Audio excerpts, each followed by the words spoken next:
Selamat pagi, Assalamualaikum warahmatullahi wabarakatuh. Salam sejahtera untuk kita semua.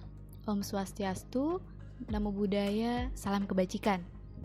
Pada kesempatan kali ini, kelompok 1 akan memaparkan hasil diskusi kami, yaitu upaya mewujudkan smart governance dengan perspektif manajemen ASN dan smart ASN. Kelompok kami terdiri dari Nani Fitriani, Kristi Emelia Pasaribu, dan I Gede Agus Putra Parjaya. Berikut adalah hasil diskusi kelompok kami. Smart ASN dan Manajemen ASN. Smart ASN merupakan pegawai dengan kompetensi, kinerja, serta profesionalisme yang tinggi, sehingga mampu beradaptasi dan semakin responsif terhadap perubahan dan pencapaian tujuan organisasi. Smart ASN memiliki tujuan untuk menciptakan ASN yang berwawasan global dan menguasai IT atau digital. Manajemen ASN adalah pengelolaan ASN untuk menghasilkan pegawai ASN yang profesional, memiliki nilai dasar, etika profesi, bebas dari intervensi politik, bersih dari praktek korupsi, kolusi, dan nepotisme. Manajemen ASN lebih menekankan kepada pengaturan profesi pegawai, sehingga diharapkan agar selalu tersedia sumber daya aparatur sipil negara yang unggul selaras dengan perkembangan zaman. Kami mengangkat isu ini karena sebuah pertanyaan yang sering diajukan. Kenapa KTP elektronik atau iKTP masih perlu difotokopi?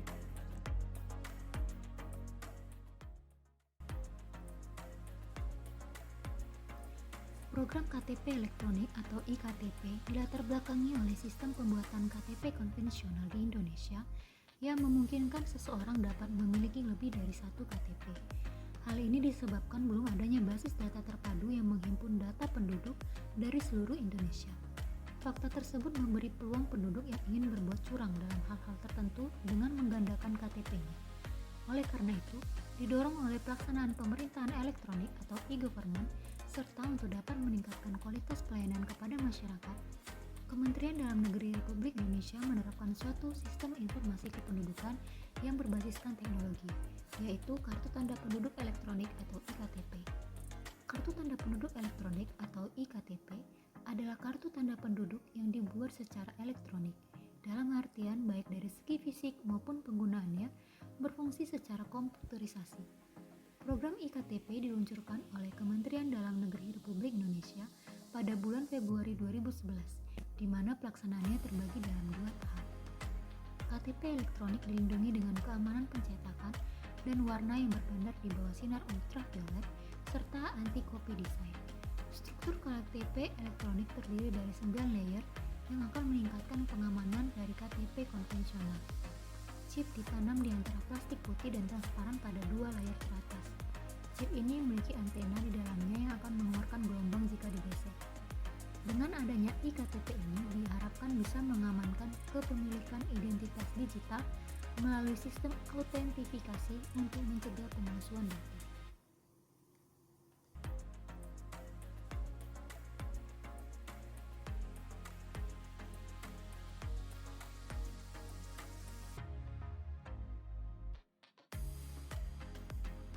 Indonesia sendiri mempunyai cita-cita birokrasi yang sangat tinggi, yakni ingin mewujudkan revolusi industri 4.0 dengan memanfaatkan big data.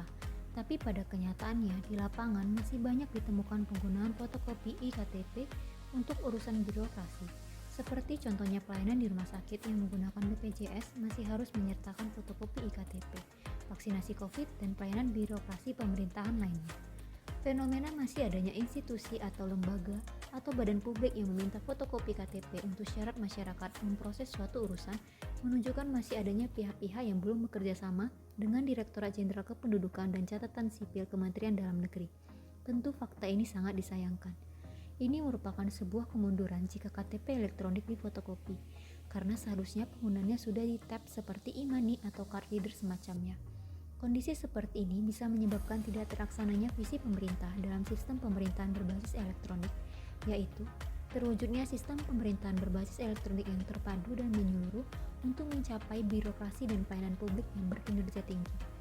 Kondisi terjadinya fenomena fotokopi EKTP ini tidak terlepas dari penyebab-penyebab yang akan dijelaskan berikutnya melalui analisis Fishbone.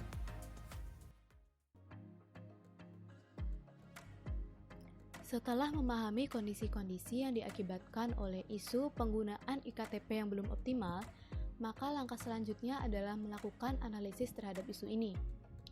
Metode analisis yang kami gunakan adalah metode Fishbone.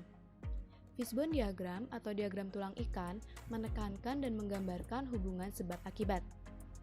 Pada kesempatan kali ini, kami menggunakan kategori analisis 4S yang terdiri dari surroundings, system, skills, dan suppliers sebagaimana dijelaskan pada materi agenda 1. Selanjutnya, penyebab-penyebab yang kami temukan dari isu ini yaitu kategori pertama adalah sistem. Sistem ini kami definisikan sebagai sistem pemerintahan yang terbentuk dalam pemanfaatan penggunaan IKTP. Dalam kategori sistem, kami menemukan 3 penyebab potensial, yaitu yang pertama adalah sarana dan prasarana teknologi yang kurang, kemudian belum terjalin kerjasama yang baik, dan yang ketiga adalah terbatasnya anggaran. Hal ini sesuai dengan apa yang disampaikan oleh Dirjen Dukcapil Kementerian Dalam Negeri Zudan Arif Fakrullah. Disampaikan bahwa adanya lembaga atau instansi yang masih menggunakan fotokopi KTP elektronik dimungkinkan adalah lembaga atau instansi tersebut belum bekerja sama dengan Ditjen Dukcapil dan belum menggunakan fasilitas penunjang seperti card reader. Kategori yang kedua adalah suppliers, di mana suppliers kami definisikan sebagai lembaga dan badan yang terlibat dalam pemanfaatan penggunaan IKTP. Pada kategori suppliers, kami menemukan 3 kemungkinan penyebab potensial, yaitu sarana dan prasarana teknologi, belum terjalin kerjasama yang baik, dan juga adanya korupsi pengadaan IKTP. Kategori selanjutnya adalah kategori skills, di mana kami definisikan sebagai kemampuan yang dibutuhkan dalam pemanfaatan penggunaan IKTP. Dalam kategori ini, kami menemukan 2 kemungkinan penyebab potensial, yaitu kemampuan penggunaan teknologi penunjang yang masih kurang dan belum adanya kesadaran pemberian layanan maksimal. Lalu kategori yang terakhir adalah surroundings, di mana surroundings kami definisikan sebagai lingkungan kerja yang ada dalam pemanfaatan penggunaan IKTP. Kami menemukan 2 kemungkinan penyebab potensial pada kategori surroundings, yaitu yang pertama adalah lingkungan kerja yang kurang mendukung pembaruan dan lokasi daerah pelayanan. Jika suatu lokasi daerah pelayanan semakin jauh dari lokasi kota, maka dimungkinkan pelayanan yang diberikan juga semakin kurang optimal.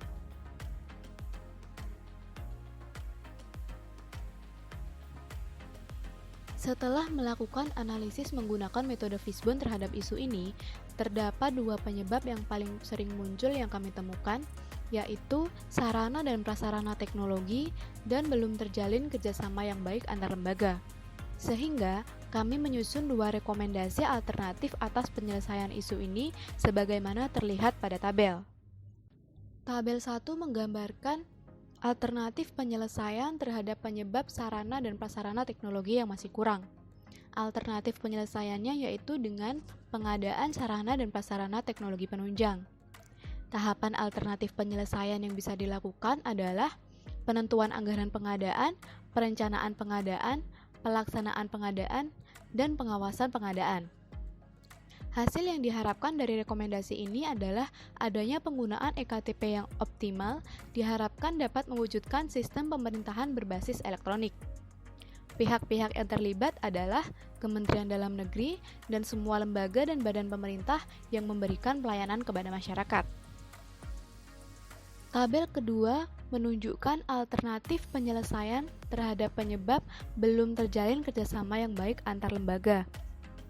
Alternatif penyelesaian yang kami ajukan adalah menjalin kerjasama yang baik dengan lembaga dan badan pemerintah terkait, dengan tahapannya yaitu pengajuan kerjasama oleh lembaga atau badan yang menggunakan data penduduk kepada Ditjen Dukcapil, kemudian adanya perencanaan kerjasama oleh lembaga dengan Ditjen Dukcapil, yang ketiga adalah pelaksanaan, dan yang keempat adalah pengawasan pemakaian data oleh Ditjen Dukcapil, di mana hasil yang diharapkan dari tahapan ini adalah adanya penggunaan iktp yang optimal diharapkan dapat mewujudkan sistem pemerintahan berbasis elektronik.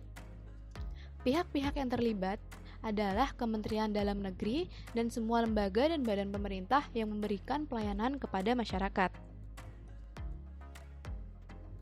Demikianlah paparan hasil diskusi kelompok kami. Terima kasih atas perhatiannya. Wassalamualaikum warahmatullahi wabarakatuh. Om Shanti Shanti Shanti Om.